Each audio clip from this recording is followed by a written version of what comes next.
Welcome in, ladies and gentlemen, to episode number 185 of Let's Go Racing. Tyler Jones, Dominic Aragon back here with you as we have plenty to discuss after an exciting race at Michigan this past weekend. Denny Hamlin back in victory lane, survives the fuel mileage extravaganza. We'll talk about all of that and more. We'll also look ahead to this weekend's race at Mexico City as NASCAR goes south of the border for the first time in over 40 years. We'll let you know everything you need to know about that. We'll go over our top headlines in the sport, our mailbag segment, and more coming up in just a matter of moments. Dominic joins me right now. Dominic's been off the last couple of weeks, but back in the saddle again. Dominic, good to hear from you. Glad you had a great couple weeks off, and while you were gone, you were also in Michigan as well, seeing Denny Hamlin's win firsthand. How we doing, my guy? We're doing very good. Before we get to that, I want to say thank you to Jonathan Field. He did a heck of a job filling in for me the last couple of weeks. As you said a couple of weeks ago, the show continues on as it should. Very awesome to hear what you guys went back and forth. I did listen from afar out in Montana and Wyoming, so really cool to hear the show continue on. But doing really good, Tyler. What a great race weekend to be at Michigan International Speedway. Had never been to Yes. that part of the country. Had never been that way. Marcus Lino, our photographer, came along with us as well, friend of the show. And I gotta say, it was so cool. I always look at it, you're going to a race weekend, and when you leave, you're going to witness some sort of history, whether it be in the Xfinities, the Truck Series, the Cup Series. And it certainly was a historic weekend. We'll get more and dive into the news and notes, but to be there for the Ram announcement, to see the cat and mouse game, that racing that has been awesome at Michigan in this next gen vehicle, and to witness that firsthand, what a great race weekend. And man, I don't know if TV did it justice, but that track looked very, very racy down the front stretch. The cars and the corners looked awesome. What a great environment. The only knock, Tyler, that smoke from all those fires in Canada. I don't know if TV talked about that either. You did get a little bit of smoke. You had a little bit of haziness, and it was recommended for some people to stay indoors. It could be unhealthy conditions, but otherwise, that's nitpicking. Great race weekend, great environment at Michigan National Speedway, and a lot of fans at the racetrack. A very cool place to see. Yeah, and I got to shout out David for a moment too. Even though I wasn't at Michigan, I was at a racetrack this weekend at Texas Motor Speedway, and our guy David Starr, he got my dad set up with a test drive there at Team Texas. David Starr's driving school powered by Connectus, and he did 10 laps on the track and also rode with an instructor and just loved it. Had experience. He said it was one of the greatest things he's ever done, and I highly recommend anybody out there, if you haven't already, go to Team Texas, go check out the school, and see it for yourself because it was quite the experience. My dad had quite the thrill, and he certainly enjoyed himself. So great track action in different parts of the country for the both of us the last few days.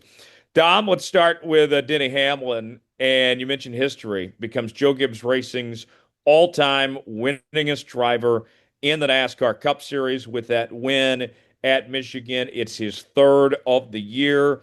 And, you know, I was listening to Dale Jr. talk about after the race. He was interviewing uh, Hamlin on the post-race show.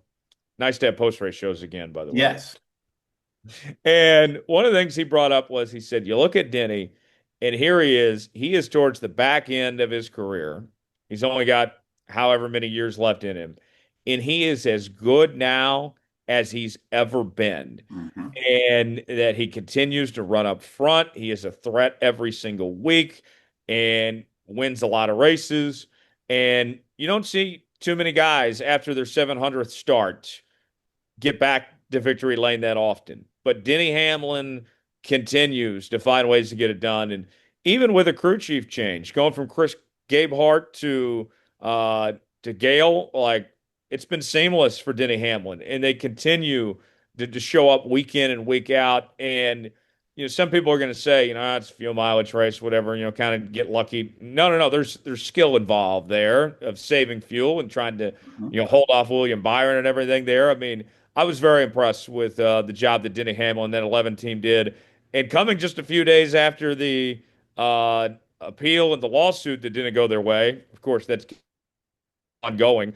Um, I was very impressed with Denny Hamlin's performance this weekend. Dom, you were there firsthand. You saw it. Your thoughts? And the baby watch too. There was a reporter that asked him post race in his press conference in the media center, how does the mind of Denny Hamlin operate? He's like, you don't want to know. I'm just balancing so many things, but I wouldn't want it any other way.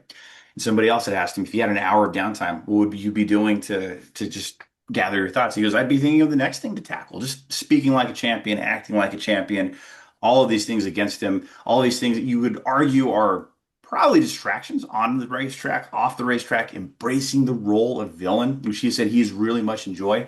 But he did say something I thought was very, very telling and kind of gave me that Tom Brady vibe, where he said he works at being the best, he works at being as good as he can, and it's getting harder. Every single year, it's getting harder to do that, and he does not want to get off his game.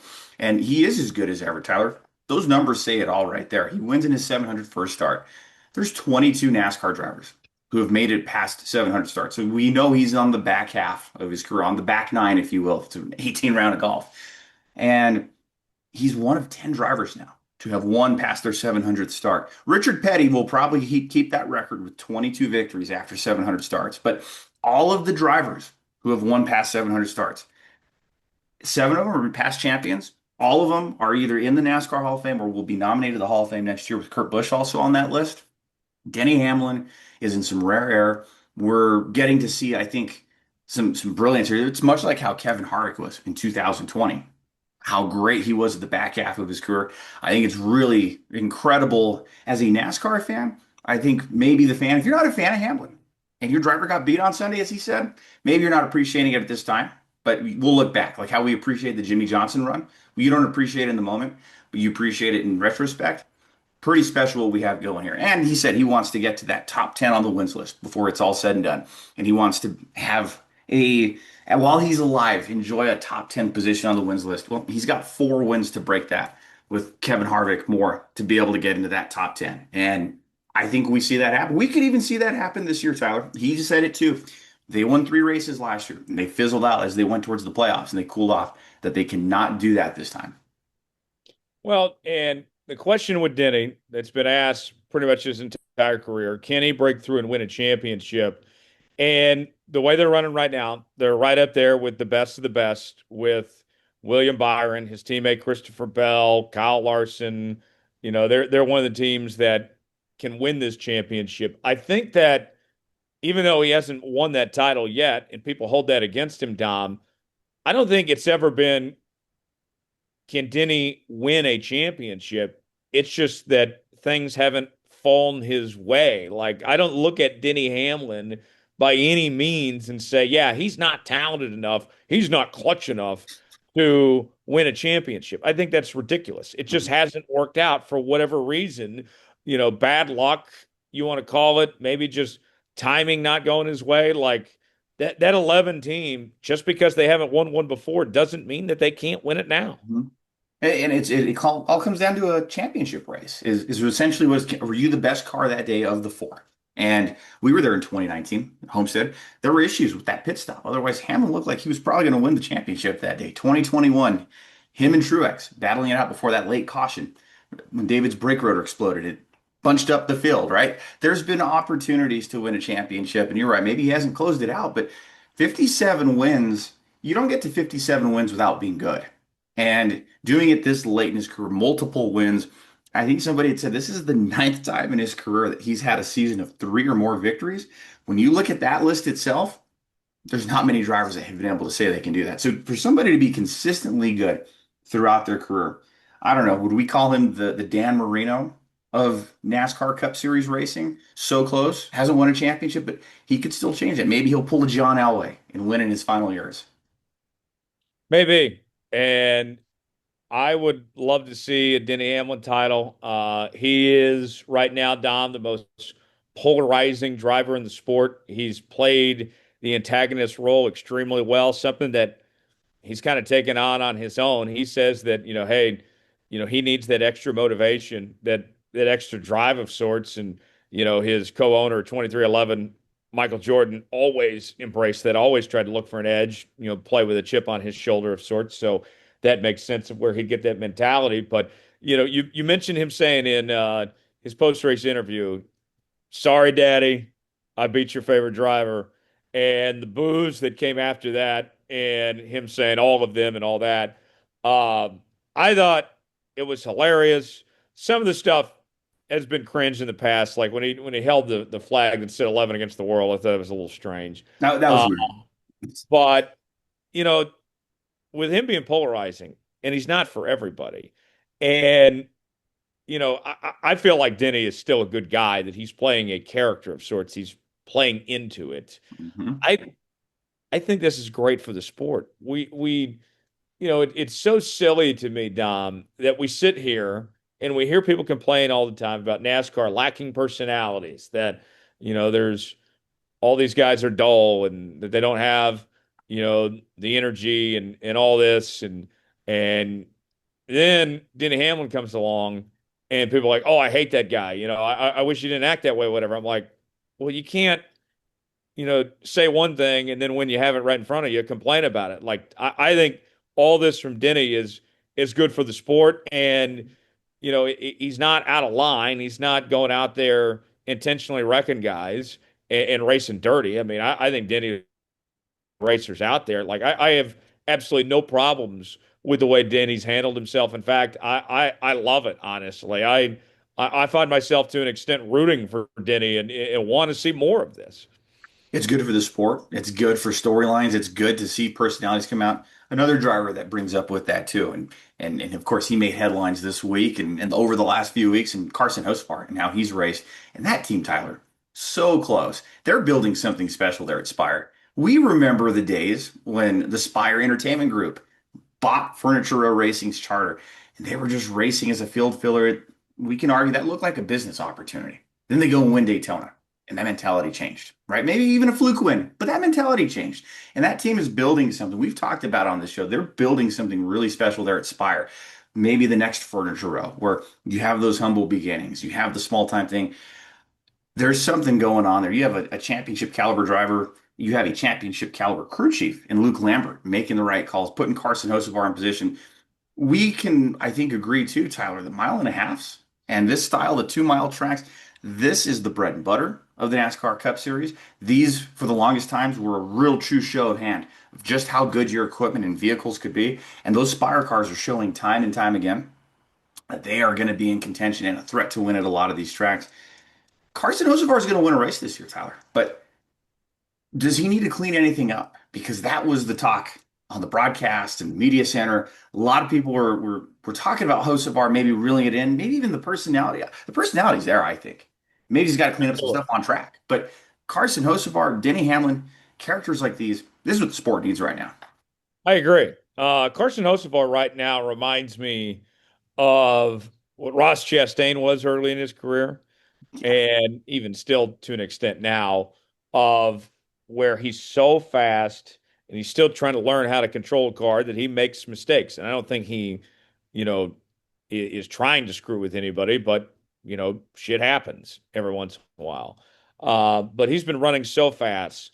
They've had a ton of bad luck as well. Like when things go right, when they go the way they're supposed to, Carson Hocevar is running up front, and he very well could have won at Michigan had he not had that flat tire this past weekend potentially. When I look with Carson Hocevar and that Spire team, Dom, if Carson Hocevar is going to stay at Spire, then that's going to be fantastic for that organization, and that they could compete for a long time, and they have a star in the making. Denny Hamlin was giving him credit on actions detrimental this past week of just how good he's becoming. But the other thing I look at, Carson Hocevar is going to be a commodity. I think every team out there that's looking for a driver, and there's already rumblings about maybe him taking over for Alex Bowman in the 48 car, or maybe Joe says bye to his grandson Ty and calls up Carson Hocevar. You know, there's already rumblings about maybe what's Austin Cindric's future hold at Penske. There will be teams lining up left and right to snag up Carson Hocevar if the chance comes. I don't know if Spire is going to keep him. And if they don't, I think that could be the big setback for them. If you're Spire, you got to do whatever it takes to keep him. And I don't know if they can. It's a great question. I think of that comparison too. Remember in the 90s, Jeff Burton's brother, Ward Burton, was a hot commodity. He was so good, but he stayed loyal to Bill Davis Racing. They were building something good there. They were getting better every year. Ultimately, his loyalty to Bill Davis cost him opportunities to go race for Richard Childress Racing and other organizations down the road. And by the time Bill Davis Racing was done with him, nobody wanted to hire Ward Burton. I'm sure Carson Hocevar does not want that to happen to him. But at the same time, too, as an athlete, you want to get better. You want to be in the best of the best. You have a great crew chief. How much of that plays into that, where Carson might be thinking, I want to see where this journey goes, right? We know money talks. The almighty dollar is going to be the one that speaks. But if Luke Lambert and Carson Hocevar are consistently running up front, that's what you want. You want a chance to have a chance to race for a win, to be top five speed. You want to have a chance to be able to be in striking distance. They've been there. And if Spire continues to be able to do that for Hocevar and meet those needs, what a good problem to have. Where your team wants you and some of the elites want you, those are going to be some tough decisions he's going to have to make. But again, what a great position to be in. Yeah, and we've seen plenty of times where guys made that move earlier in their career and it paid off or it didn't pay off. Jamie McMurray going to Roush didn't really work out, and then he ended up back at Ganassi and won races, had the best run when he returned to Ganassi. Mhm. Uh, I think about Kyle Larson, had plenty of opportunities. He waited a long time, probably stayed at Ganassi too long, and then he goes to Hendrick and took his career to another level. It was just some of those examples of that sense. But it'll be fascinating to see what happens with Carson Hocevar going forward from here. But I'm with you. I think he's going to get in victory lane soon. Big announcement this weekend there at Michigan that Dodge Ram is returning to the NASCAR Truck Series. We talked about this for several weeks that we saw it happening. We were just waiting on an official announcement here. But a couple things, Dom, that come to mind. First off, welcome back to Dodge. They have significant history in this sport. They belong here. This feels right. This is good to have Dodge back. But secondly, I think this is huge for the sport to have more manufacturers. You even hear the other manufacturers even say, we want more manufacturers involved, more competitors to go up against and measure ourselves up and make this sport a better product in that sense. And, they'll be in the Cup Series, I think, eventually. I don't know how soon. I think that's going to be more of a work in progress. But even just the Truck Series and getting that thing involved, I think that's a big deal. And then you talk about the business model. The number one reason why all these manufacturers are in the sport, it's not winning, it's sell cars. And the fact that Dodge can see, hey, it's not cheap, it's going to cost us a ton of money to do this, but we see that there's a return on investment here in what everything NASCAR's gone through and where the sport's at now. To me, I think it's a big deal for NASCAR to have that vote of confidence from Dodge as well. What's your thoughts? You were there for the announcement. What's kind of your takeaways here? Well, how interesting you bring that part up of it too, because the CEO for Dodge was there. And I believe he even drove the truck at Darlington when they shot all the promo stuff. They're very much involved with it. You can really even appreciate more just from an outside perspective looking in when somebody has messed up and they take responsibility for it. I think it wasn't it Axe body spray or Axe deodorant. He even said, we messed up our formula. We're making this right. In their commercials earlier this year. Dodge did the same thing with their CEO. They said, we messed up. We should have never left, essentially, is what was said. And we're coming back to NASCAR racing. And Well, and let me add to that real quick. One thing they feel they messed up with, just as far as a product goes, is the Hemi engine. yes, And they feel like with what they're doing to redo the Hemi, that NASCAR is going to win some people back of, hey, we're putting our money where our mouth is. We're putting this new Hemi in our trucks, and you're going to want to buy this truck. that was talked about too with the return of the Hemi. And that's going to be interesting to follow too, because you have the Ilmore engines and it's more of an ease back in, at least on the racing product side of it. But nonetheless, great there to be for the announcement. And what a better way to do it. You're in the manufacturer's backyard. Detroit's about a 60-mile drive from the racetrack.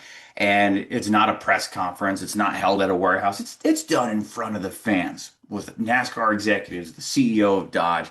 They bring the truck out. I believe they had one of the Dodge stuntmen do a little burnout and burned out with the red and blue. It was really, really cool to be there and to see that and to announce that in front of, I'm going to say there were 5 to 10,000 people there in that vicinity just to see that Dodge announcement be wheeled in on the truck, the uncovering. They had an MMA fighter unveil the truck, and I'm slipping on who that was, but very cool to see the engagement with that. And again, to be there for some history, to see that firsthand, it'll be awesome. Now, the speculation begins because there's no teams announced. They did say a Stellantis brand would like to be back in the Cup Series, but when I think of 2026, Tyler, I think of Thor Sport Racing in the trucks. They've been known to swap manufacturers, Ford, Toyota over the years. And I could see that maybe being the move, or Nice Motorsports, a team that may not be the forefront of that manufacturer, like with Chevrolet or Ford or Toyota, and they make that jump to Dodge. Yeah, I could see that. I wonder if there'll be some new teams emerge potentially. That too. Um, they get involved as well on that front, but Dodge will be heavily involved. I think too, one point as far as the product goes, outside of that final championship that they got in their very last season with Brad Keselowski, Dom, they were the worst manufacturer by far. Toyota passed them up pretty quick. They were never on par with Chevy and Ford.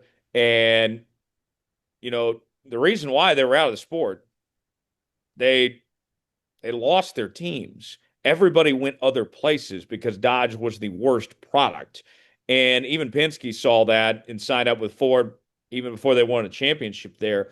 I think if you're Dodge, you're going into this and like not only do you have to put the money up there, but I think if you're going to look back compared to what you did last time, you have to take a step forward. You cannot be the obvious bottom manufacturer because right now, the three manufacturers, Chevy, Ford, and Toyota, it really depends on any given week. I think it's as even as it's been in a long time, if not ever, between those three manufacturers.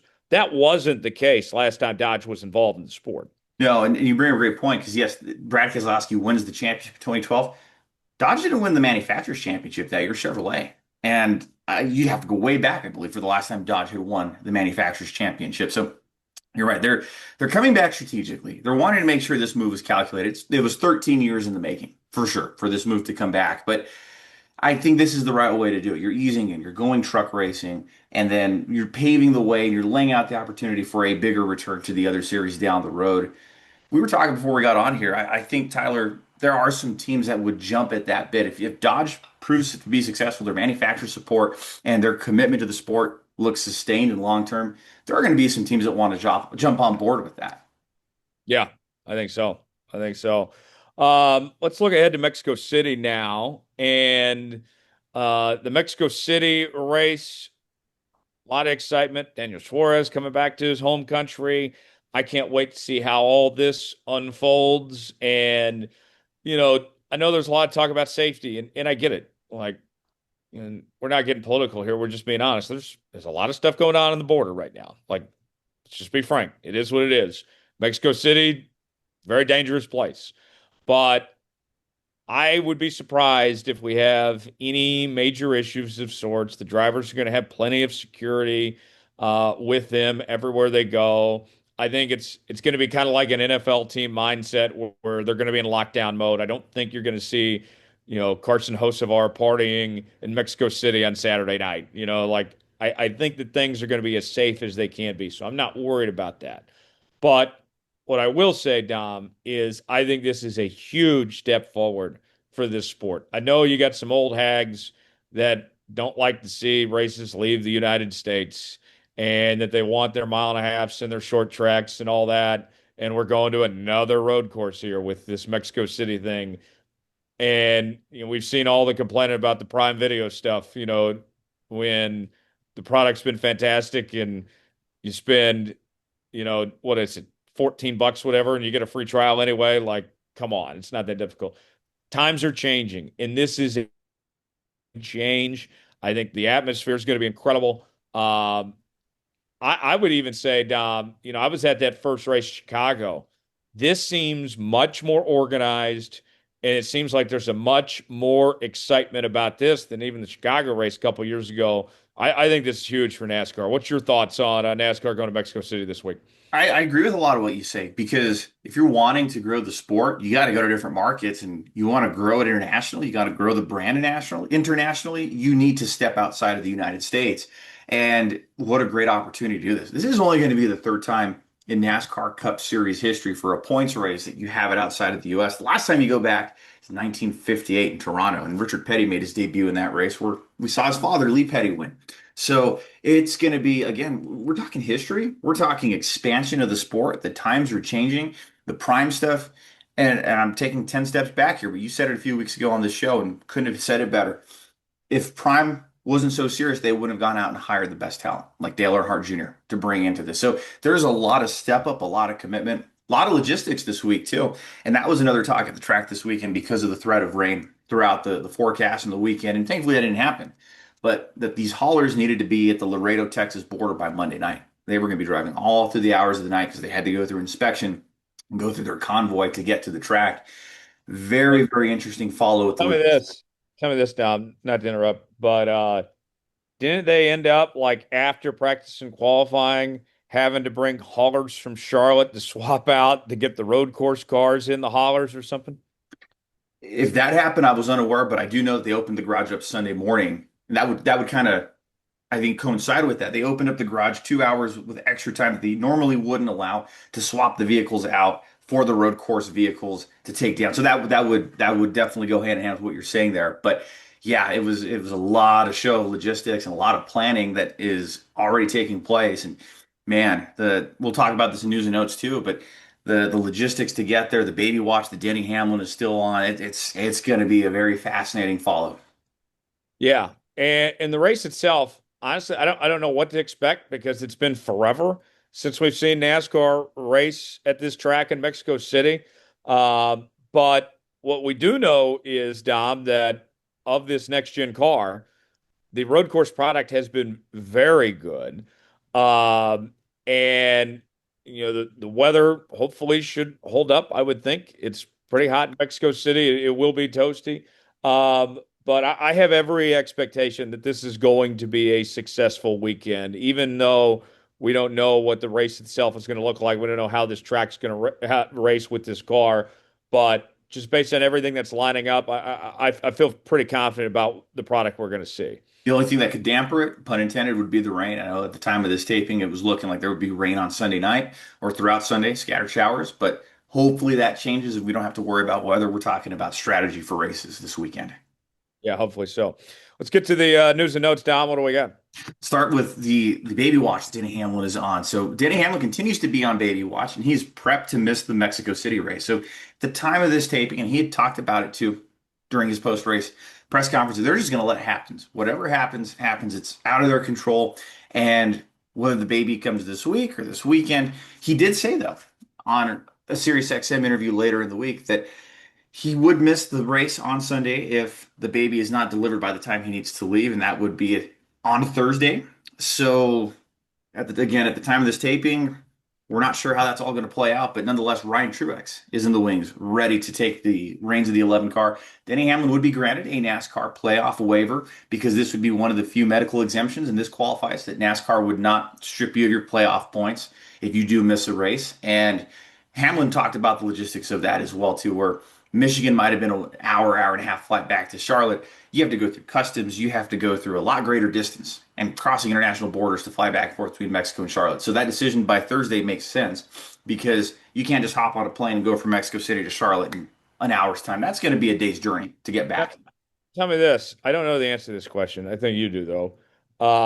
There was a lot of talk about Kyle Larson that, um, you know, if he were to run the double and miss part of Charlotte this year, that would have affected him losing playoff points. If Denny takes that waiver, will he lose his playoff points in this case? He won't lose his playoff points. Everything will still stay intact. And interesting you brought that up because there was talk about that in the media center this week that our understanding of the rules was that if Larson would have missed the Charlotte race, sure, he gets the playoff waiver. He could still make the playoffs, but he wouldn't be able to earn points going forward. So it would have this double effect. If you just wipe the board of what you've earned, you're also not going to earn points going forward. He would essentially start the round of the playoffs with the 5,000 points, dead even, and already in a hole. Yeah, there's a couple thoughts on this, Dom. I'm no doctor, but you know, isn't this what a C-section is for? Like let's get the baby out, and get Denny to Mexico City, like but I'm not a doctor, and that's not an expert opinion by any stretch of the imagination. But I was thinking about that.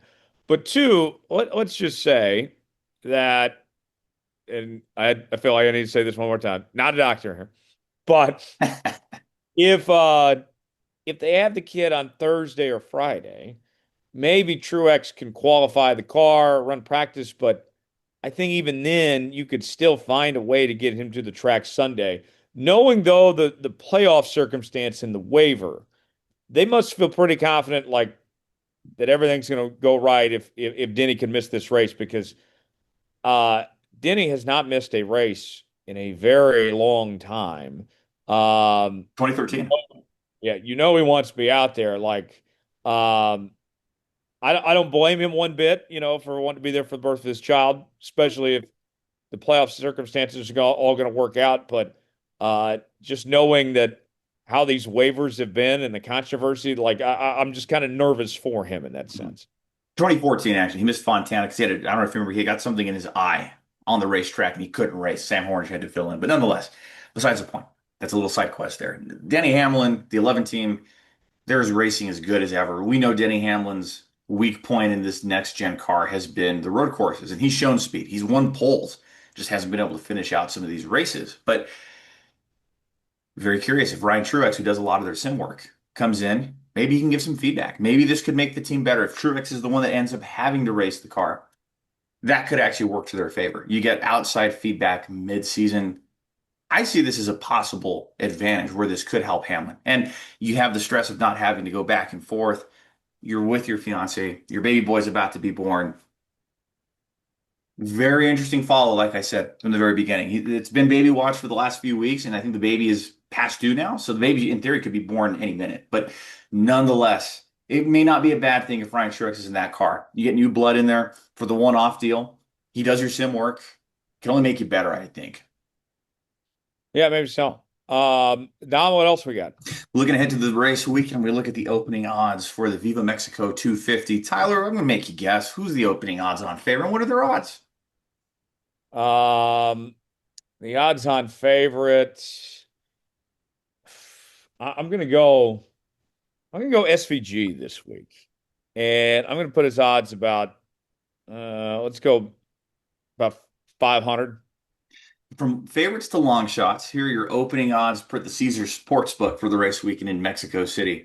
You pick Shane Van Gisbergen to be your odds on favorite. You'd be correct at plus 290 without a lap being turned on the 90? racetrack yet. Plus 290. That's ridiculous.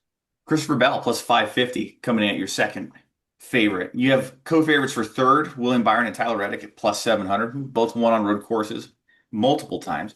Chase Elliott, arguably the best road course racer in our generation, in this current era of NASCAR, maybe not the next gen era, but overall, Chase Elliott at plus 850, Kyle Larson at plus 900, AJ Allmendinger, the road course ringer, plus 1200. Chris Buescher, Watkins Glen winner from last year, plus 1400. Daniel Suarez returning home to Mexico, plus 1,600. So one of the top 10 favorites here. And then you start looking down the list. Ross Chastain, plus 2,000. Kyle Busch, plus 2,200. Ty Gibbs, Carson Hocevar, Michael McDowell, plus 2,500. Alex Bowman, who won on the street course last year, at plus 3,000. And you continue on the list, and it's a big drop off. You have Blaney and Hamlin at plus 5,500. Cindric, Logano, plus 4,500. Briscoe at 4,000. But then that big drop off, plus 25,000 for Austin Dillon, Noah Gragson, Todd Gillen, Bubba Wallace. The list continues on. Your longest shot, Catherine Legg at plus 500,000. Uh, the big thing for me that I'm looking at this weekend, Dom, is those road course specialists, the SVGs, the AJ Allmendingers of the world. Um, they only have so many opportunities to make this playoff. And this right here, one could argue, might be their best chance because nobody has raced this track. Everybody's going to be learning it. We saw SVG at the street course go out there and win that thing in his first start in a cup car and dominate out there. To me, that's what I'm looking for is those type of guys that this of all the road course chances for them to get a win, get in the postseason. To me, this might be their very best chance to do so. And I wouldn't be sleeping on AJ Allmendinger. Dom Feld and I were talking about it the last couple of weeks. AJ's been running pretty good as of late. Colleague's been much improved.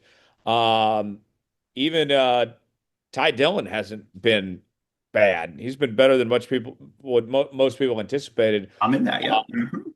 I think that AJ would be if you're a betting man, AJ would be a good bet to potentially watch this weekend, I think. AJ Allmendinger, the road course ringer, how good he is on the style of racing and racetracks. He's up front more often than not. And what does that do for your confidence? When they announced a few weeks back that Allmendinger will be back in that car full time in 16, he didn't even know if he was going to be full time when he won that race in 23 in Charlotte. And at least it wasn't announced. And you're that late in the year, that has to boost your confidence. And it's showing on the racetrack. That team has run well at the mile and a half. So we know Allmendinger is an all around great racer. Maybe he hasn't had the best equipment in his entire career, but again, they're building something at Collie. And that, like you said, there's been this marketing of trophy hunting. There hasn't been a lot of trophies that have come, but this would be a great place to add to that mantle for the colleague racing group. Yeah, I think so. I think so. With that said, my pick this week, I know we talked all about the ringers, but I like Christopher Bell. Something tells Oh, me about Christopher Bell this week. After what he did in Coda, and he's had such a good season. And when I look at that JGR camp, he is the best road course driver of that bunch. I think all the resources, the attention is going to be pointed towards him. I like Christopher Bell this week. How about you, Dom? you stole my pick, man. Christopher Bell's going to be the class of the field this week. And I wouldn't be shocked if William Byron leads a bunch of laps, SVG leads a bunch of laps. You're probably going to have that 88, the 16 of Allmendinger in the top five, but at the end of the day, Christopher Bell in that 20.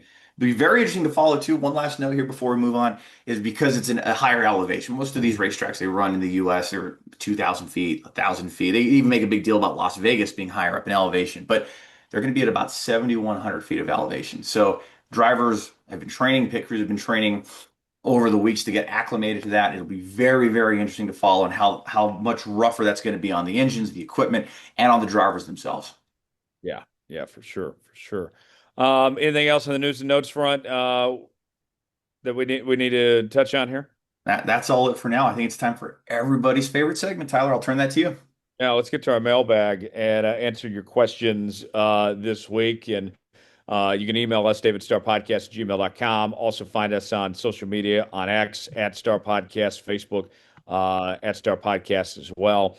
And our first question in the inbox this week comes from Gavin. Gavin wants to know, with Dodge entering the sport again and rumblings of another manufacturer also joining, who do you think is the other manufacturer?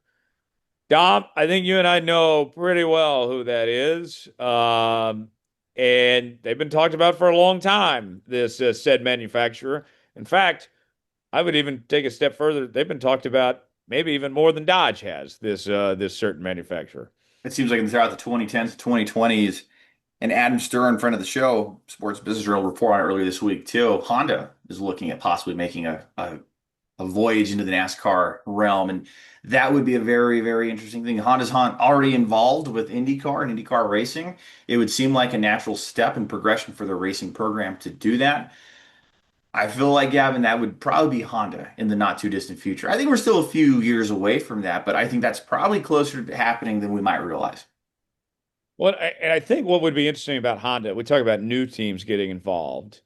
Um, I would almost guarantee that a Honda team, not saying it would happen, but they would probably give a call to the Andretti's. And I know the Andretti's are Chevy affiliated in IndyCar, but maybe they could go back to Honda and IndyCar to make it all work potentially if they need to. But, there's a long history there. Honda was very close, many times getting into NASCAR. The Andretti's have come very close to getting into NASCAR. There was talk about them coming in together in the past. The Andretti's were even talked about with Dodge at one point and potentially bringing Kurt Busch with them. And, with them both kind of having the open wheel background of Honda and Andretti too, that could also potentially work. But we've even seen, like, you look at Penske. as far as the split manufacturer goes, they run Chevy in IndyCar and they run Ford in NASCAR. That doesn't necessarily mean that the Andretti's have to switch to Honda in IndyCar if they were to make that happen. But to me, like, if you're looking to do something different, bring in new ownership potentially that want to be involved in NASCAR, I could very well see the Andretti's and Honda as a potential partnership to be that flagship team of sorts. That would make a lot of sense. The history there, it would be a natural fit. And what a way to bring in a bang. Right? When Dodge came back in 2001, they brought back the heavy hitters. They were able to get big alliances and big marquee drivers to help lead that initial inaugural year that they were back. So Honda doing the same thing, I do think we are closer to this happening than we might realize. And what a great time to be in NASCAR. What a great time. I think that would show the health of the sport too. If you have five manufacturers ultimately with a Stellantis brand and then Honda, and maybe by the time we hit 2030 or 2029, that looks pretty healthy to me. Well, and one thing I would say, Dom, people wonder, okay, what about the charter situation? How does that all work? And this is something that you and I have studied a lot.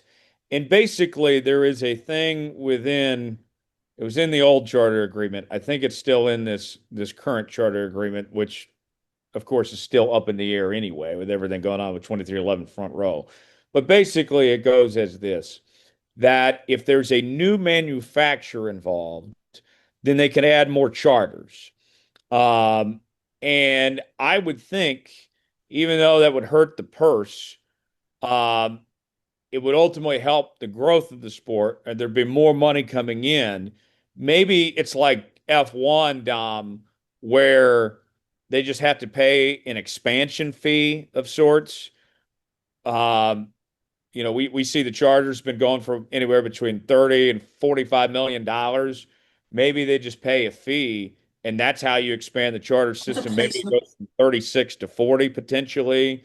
Maybe we get back to 43 car fields again. Like I think you can make this work where you can not only have Honda or Dodge, yes, they would take on existing teams, but also open up the door for more teams at the right price. Like I think money talks. There's a price tag to open up to make this work.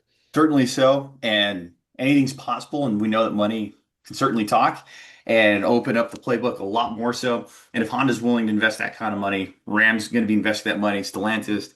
Again, they wouldn't be doing this if they didn't see that there was value to be added to the table and what they're going to be selling on Monday and selling throughout the week and an opportunity to be able to make sure that their products are in front of a bunch of people. What a better way to do it than to showcase who is the fastest on Sunday? Here's another thing I would add too. If you're an existing team right now, I think you want the other manufacturers coming in, potentially expanding the sport, because then that puts pressure back on your own manufacturer as well. Even if you stay with the manufacturer you're with, there's always that threat out there. Look what they're doing.